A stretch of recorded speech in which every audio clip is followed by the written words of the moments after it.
Capítulo 14. Por aquele tempo, ouviu o tetrarca Herodes a fama de Jesus e disse aos que o serviam: Este é João Batista. Ele ressuscitou dos mortos e por isso nele operam forças miraculosas. Porque Herodes, havendo prendido e atado a João, o metera no cárcere por causa de Herodias, mulher de Filipe, seu irmão.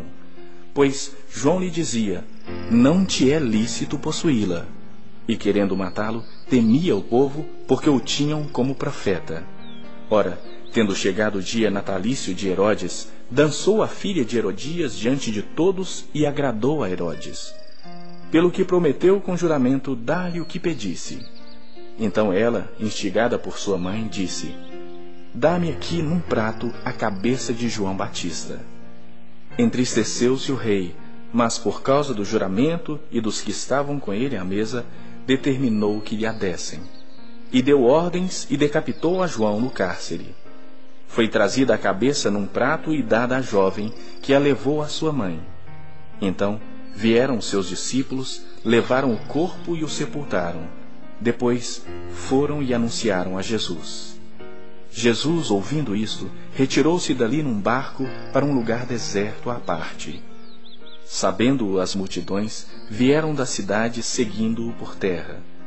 Desembarcando, viu Jesus uma grande multidão, compadeceu-se dela e curou seus enfermos. Ao cair da tarde, vieram os discípulos a Jesus e lhe disseram: O lugar é deserto e vai adiantada a hora. Despede, pois, as multidões, para que, indo pelas aldeias, comprem para si o que comer. Jesus, porém, lhes disse: Não precisam retirar-se. Dai-lhes vós mesmos de comer. Mas eles responderam: Não temos aqui senão 5 pães e 2 peixes. Então ele disse: Trazei-mos.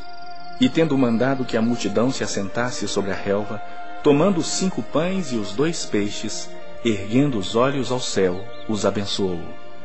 Depois, tendo partido os pães, deu-os aos discípulos e estes às multidões. Todos comeram e se fartaram, e dos pedaços que sobejaram, recolheram ainda 12 cestos cheios. E os que comeram foram cerca de 5.000 homens, além de mulheres e crianças. Logo a seguir, compeliu Jesus os discípulos a embarcar e passar adiante dele para o outro lado, enquanto ele despedia as multidões.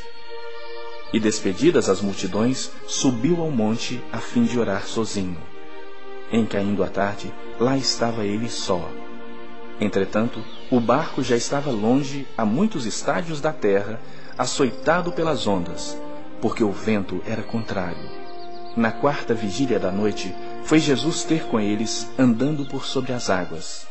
E os discípulos, ao verem-no andando sobre as águas, ficaram aterrados e exclamaram: É um fantasma! E tomados de medo, gritaram. Mas Jesus imediatamente lhes disse: Tende bom ânimo. Sou eu, não temais.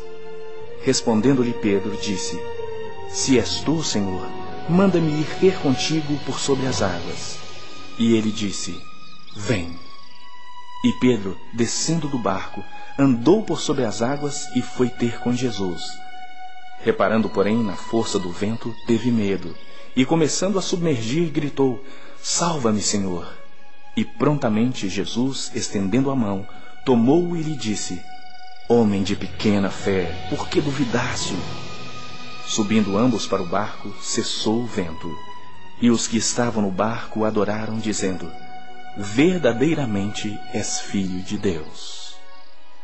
Então, estando já no outro lado, chegaram à terra em Genezaré. Reconhecendo-o os homens daquela terra, mandaram avisar a toda a circunvizinhança e trouxeram-lhe todos os enfermos, e lhe rogavam que ao menos pudessem tocar na orla da sua veste. E todos os que tocaram ficaram sãos.